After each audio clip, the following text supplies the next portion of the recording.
뉴스 매거진 7 2부 시작합니다. 민선 7기가 임기 4년의 반환점을 돌고 있습니다. CJB는 충북 도정을 중심으로 전반기 성과와 후반기 과제를 오늘과 내일 이틀에 걸쳐 짚어보도록 하겠습니다. 먼저 지난 2년의 성과 조상우 기자입니다. 지난 2년 충북 도정의 가장 큰 성과는 미래로 가는 초석을 닦았다는 부분입니다.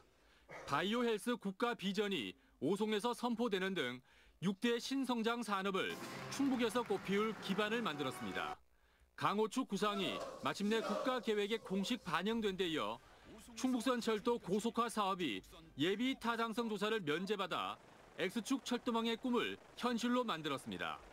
미래해양과학관 건립과 소방복합치유센터 유치도 빼놓을 수 없습니다. 여기에 방사광 가속기 5창 유치로 전반기 도정에 활용 점정을 찍었습니다. 이시종 지사는 부군 상승에 빗대 도운 상승이란 표현을 썼습니다. 아주 큰 사업들이 지난 2년 동안에 많이 있어서 도운이 많이 상승하는 그런 계기가 아니었나 생각되고, 코로나19로 인한 경제 충격파를 잘 견뎌내고 있다는 점도 긍정적입니다. 지난 2년간 충북의 투자 유치액은 21조 원에 달합니다. 10년 전 금융위기 수준의 고용 쇼크 속에서도 충북은 지난달 취업자 수와 고용률이 오히려 개선되고 수출은 전국에서 유일하게 상승했습니다. 코로나 위기를 어쩌면 충북이 다른 지역에 비해서 훨씬 더 잘 견디고 극복할 수 있다, 이렇게 생각이 듭니다. 청주시는 옛 연초제조창을 도시재생 사업을 통해 마침내 복합문화공간인 문화제조창 C로 재탄생시켰습니다. 충주시는 현대 엘리베이터를 비롯해 기업 유치 성과가 두드러졌습니다. 영동구는 8,300억 원 규모의 친환경 양수발전소를 유치했고, 증평구는 에듀팜 특구를 개장하는 등 시군마다 알찬 결실을 맺었습니다. CJB 뉴스 조상우입니다. 오늘부터 스쿨존 어린이 보호구역 불법 주정차 주민신고제가 시행됐습니다. 소화전과 횡단보도 등 기존 4곳에다 스쿨존이 추가된 건데, 앞으로 한 달간 홍보 기간을 거쳐 8월부터는 승용차 기준 과태료 8만 원이 부과됩니다. 박원 기자가 취재했습니다. 스쿨존으로 지정된 도로에서 불법 주차된 차량 사이로 어린이가 길을 건너다 차량과 충돌합니다. 지난해 9월 충남 아산에서 민식군이 숨졌을 때도 불법 주차 차량이 화근이 됐습니다. 비극이 계속 되풀이되고 있는데도 초등학교 앞 모습은 별로 달라진 게 없습니다. 청주시 복대동의 한 초등학교를 찾아가 봤습니다. 단속을 알리는 표지판까지 걸어놓았지만 운전자들은 아랑곳 없이 불법 주차를 하고 있습니다. 어린이들은 아슬아슬하게 주행하는 차량 옆을 피해 다닙니다. 아이들은 사실 주위를 잘 둘러보지 못하니까 갑자기 차에 부딪힐 수도 있고. 스쿨존 사고를 막기 위한 어린이 보호구역 내 불법 주정차 주민신고제가 시행됐습니다. 스쿨존 주민신고제는 평일 오전 8시부터 오후 8시 사이에 이렇게 초등학교 정문 앞 도로에 불법 주정차한 차량이 대상입니다. 신고는 안전신문고 앱을 통해 1분 간격으로 스쿨존을 알리는 표지판이나 황색 실선 등이 보이도록 2번 촬영한 뒤 전송하면 됩니다. 다만 한 달간 주민 홍보를 위한 계도 기간을 갖고 오는 8월 3일부터 과태료 8만 원을 부과할 방침입니다. 기존 과태료 2배인 8만 원이 부과될 예정입니다. 다만 등교일을 감안하여 주말과 휴일, 공휴일에는 과태료가 부과되지 않습니다. 최근 3년간 도내 어린이 보호구역 교통사고는 187건입니다. 또 다른 사고를 막기 위한 스쿨존 주민신고제가 효과를 볼 수 있을지 주목되고 있습니다. CJB 뉴스 박원입니다. 현대모비스 충주 공장에 이어 충주 도심에도 수소 충전소가 문을 열었습니다. 원주와 제천권의 수요도 흡수할 것으로 보이는데, 이 충주가 수소차의 중심지로 자리 잡는 계단을 차근차근 올라가는 것으로 보입니다. 김기수 기자입니다. 수소차가 잇따라 충전소로 들어옵니다. 충주 도심인 연수동에 생긴 수소 충전소로 오늘부터 본격적인 운영에 들어갔습니다. 충전 대수가 제한된 현대모비스 충주 공장 충전소나 여주 휴게소까지 이동해야 하는 불편을 크게 줄인 겁니다. 멀리 안 가도 되고 가까워서 좋고요. 우선은 차를 마음대로 끌고 다닐 수 있어서 좋을 것 같고. 충전 시간은 5분 안팎으로 승용차 기준 하루 80여 대를 충전할 수 있습니다. 수소 충전소가 없는 원주나 제천 등 타 지역 운전자들의 수요도 흡수할 전망입니다. 충주시는 내년 7월 수소버스 전용 충전소를 비롯해 수소 융복합 충전소를 늘려나갈 계획입니다. 국내 수소차 핵심 기지인 현대모비스 충주 공장과 함께 수소차 중심지로의 입지를 다지는 겁니다. 해외 기술진들이 조금 더 일찍 올 예정이었는데 5월 중순에 입국을 하게 되면서 저희가 시운전도 같이 늦춰지게 되면서 준공이 좀 늦어지는 것도 있었습니다. 지난해 충주에서 출고된 수소차는 모두 76대, 올해는 225대를 추가로 보급할 예정입니다. CJB 뉴스 김기수입니다.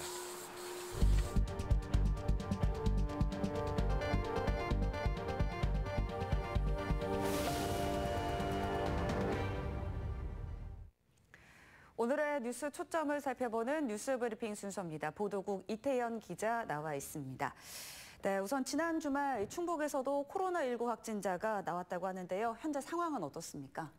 네, 결국 대전발 코로나19의 재확산이 충북 지역에도 직접적인 영향을 미쳤습니다. 네. 옥천군에 거주하는 30대 남성이 지난 주말 코로나19 확진 판정을 받은 건데요. 지금까지 확진자가 단 한 명도 나오지 않았던 옥천군이지만 이번 대전과 생활권이 겹치는 만큼 이번 사태는 피해가지 못했습니다. 네, 자 이렇게 되면서 이제 충북도 또 코로나19가 재확산되는 거 아니냐라는 우려도 커지고 있는데요. 뭐 감염 경로나 또 접촉자 파악 같은 거는 원활하게 잘 되고 있습니까? 네, 실제로 이 30대 남성의 경우 대전 105번 확진자의 직장 동료입니다. 네. 동선도 상당 부분 겹치고 있어서 감염 경로 파악은 그리 어렵지 않았습니다. 결국에는 문제는 접촉자들을 빨리 찾아내는 게 관건인데 이 네. 남성의 경우 이제 문제가 되는 게 퇴근 뒤에 옥천군의 한 편의점에서 아르바이트를 한 것으로 확인됐다는 게 문제입니다. 네.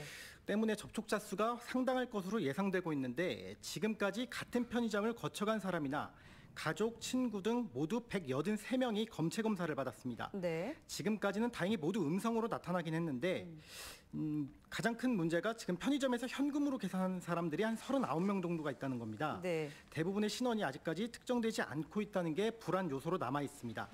지난 25일과 26일에 옥천군 이원면에 편의점을 다녀가신 분이 있다면 주변 보건소나 옥천군에 즉시 신고하셔야겠습니다. 네, 자 결국에 이 대전의 재확산 국면이 좀 안정세에 들어갈 때까지도 충북도 안심할 수 없는 상황으로 보여지는데요. 이 대전 생활권으로 묶여지는 그 충북 남부권은 지금 비상 상황일 것 같은데요. 네, 대전에서는 오늘도 이제 2명의 추가 확진자가 나왔습니다. 네. 재확산이 시작된 지난 15일부터 지금까지 한 2주가 지났는데 이 기간 동안에만 70명에 가까운 확진자가 나왔습니다. 옥천군은 그동안 대전과 옥천으로 가는 시내버스의 운행 횟수를 감축하는 등 방역 조치를 벌여왔는데요. 결국 한계를 나타낸 겁니다.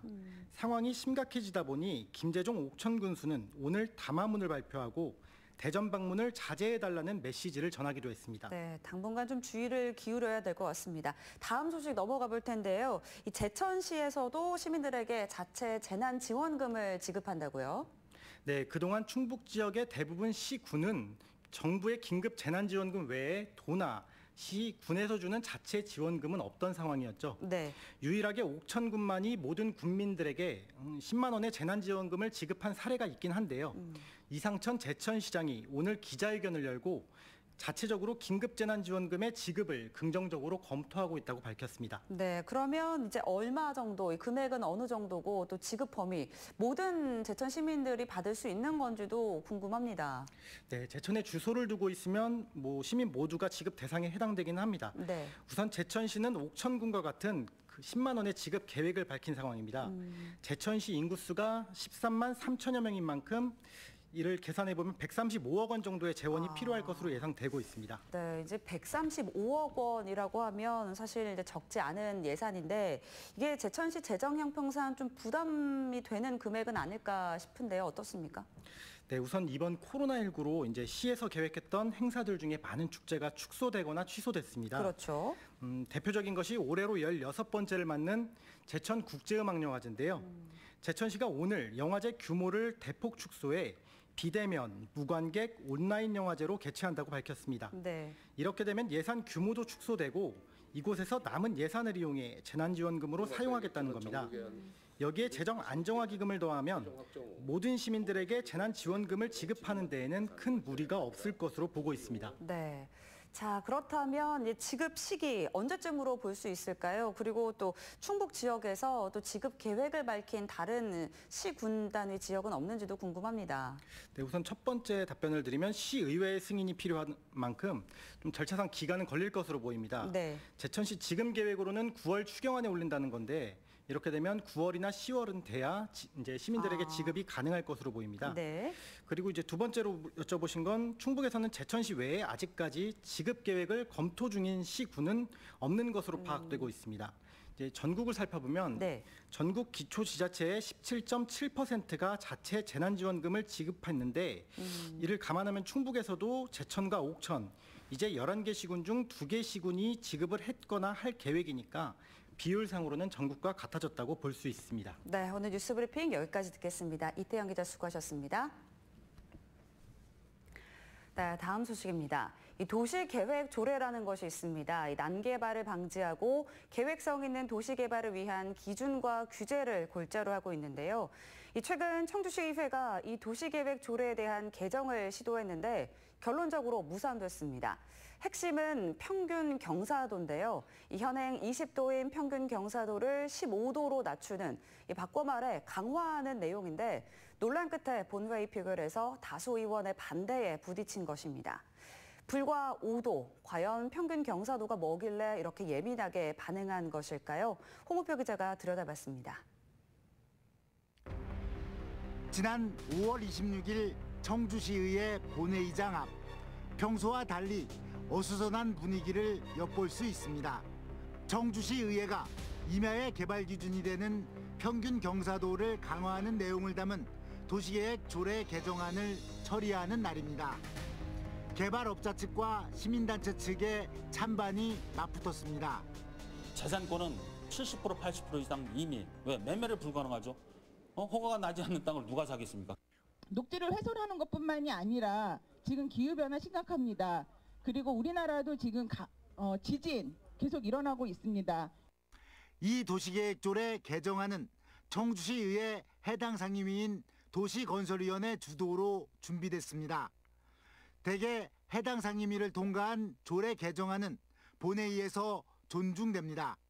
별다른 이견 없이 무사 통과되는 경우가 대부분이라는 얘기입니다.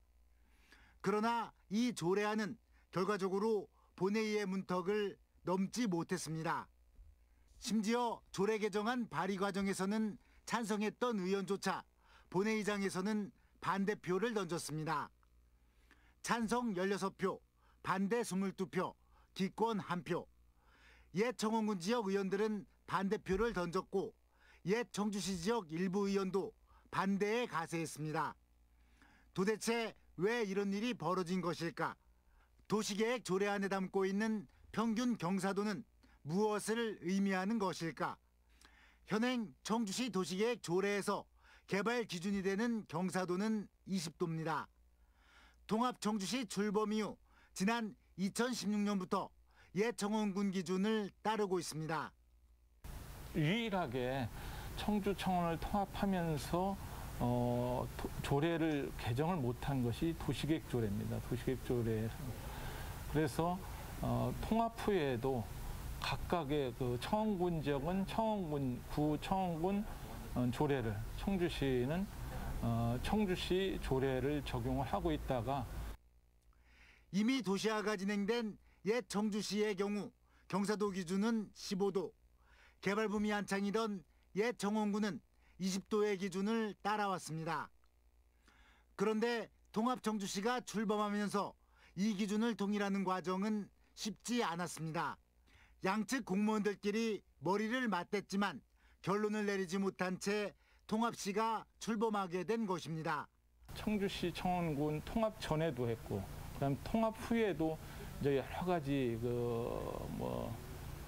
실무자 간의 협의도 했고, 통합 전에는 실무자 간에 6회인가 이렇게 실무회의를 해서 15도로 하고 15도에서 20도는 위원회를 거쳐서 하자 이렇게 됐고, 통합 후에도 이제 그 안을 만들어 갖고 조례 개정에 대한 공청회도 하고 이렇게 했는데 불과 5도의 경사도 차이.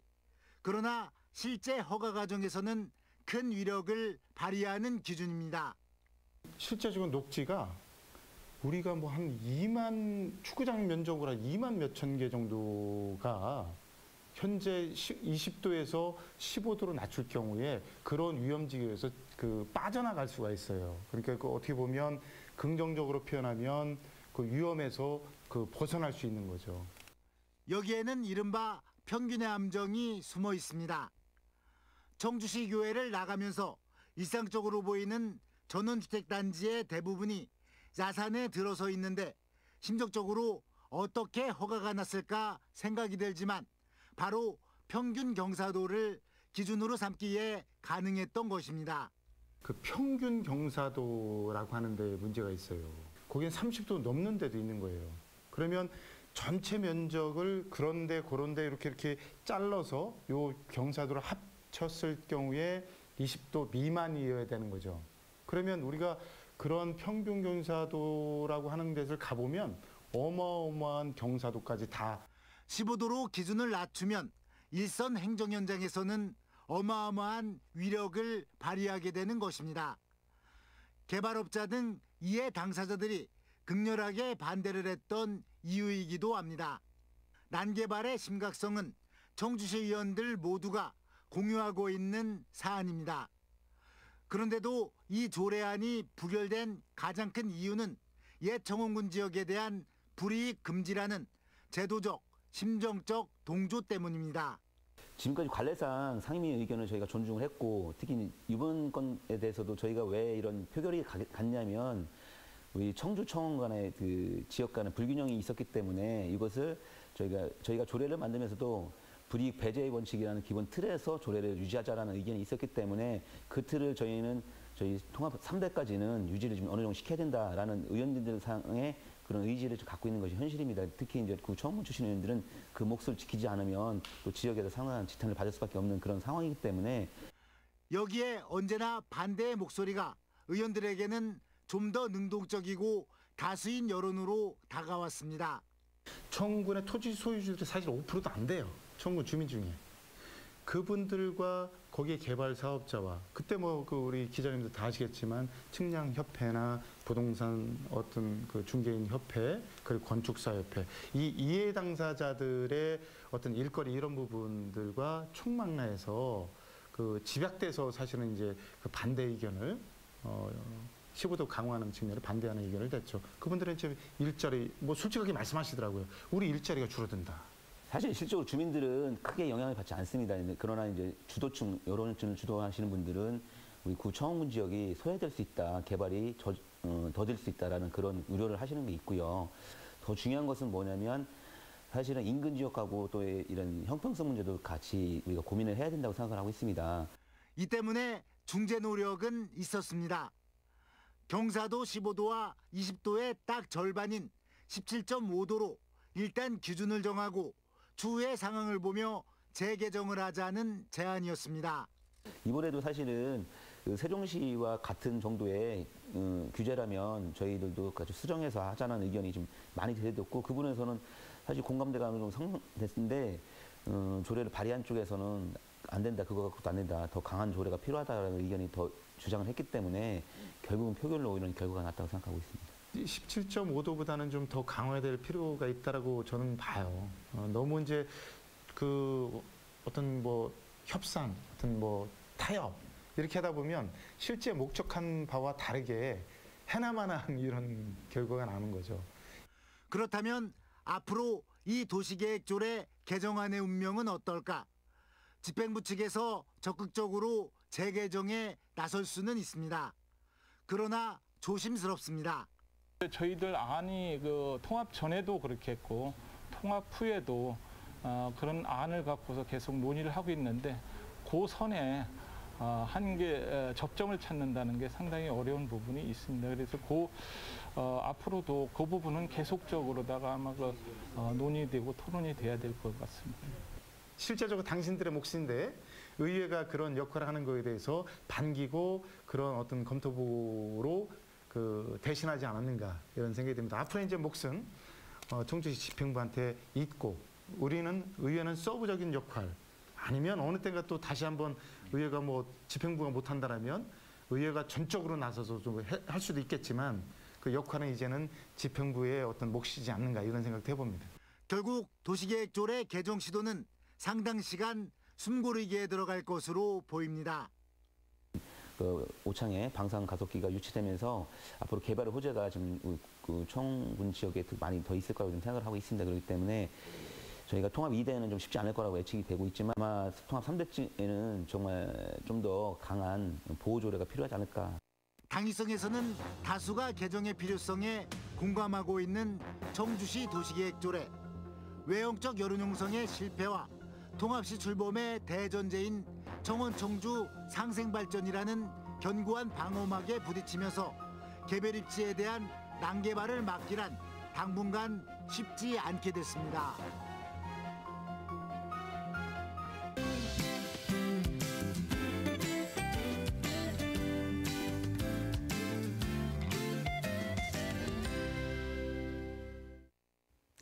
오늘부터 전국에 또다시 장맛비가 시작됐습니다. 이번에는 비의 양도 꽤 많을 것으로 예상되는데요.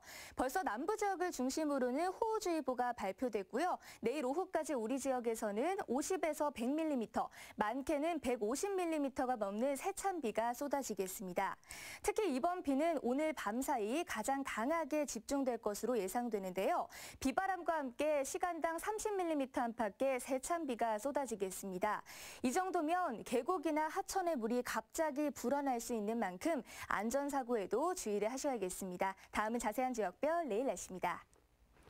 내일 오전까지도 비가 이어지겠고요. 아침 기온은 제천, 음성 19도로 출발합니다.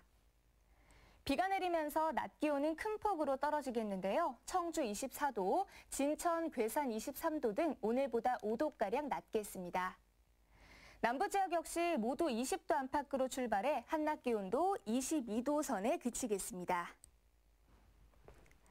내일 오후 비가 그치고 나면 당분간은 구름만 많겠는데요. 다음 주 초반쯤에는 또다시 전국에 장맛비가 내리겠습니다. 날씨였습니다. 마지막으로 오늘의 컷7입니다. 카카오톡 채널에서 CJB 청주방송을 주관한 후 여러분의 일상 등을 사진으로 보내주시면 오늘의 컷7에서 소개해드립니다. 일상이 뉴스다. 뉴스 매거진 7을 마칩니다. 고맙습니다.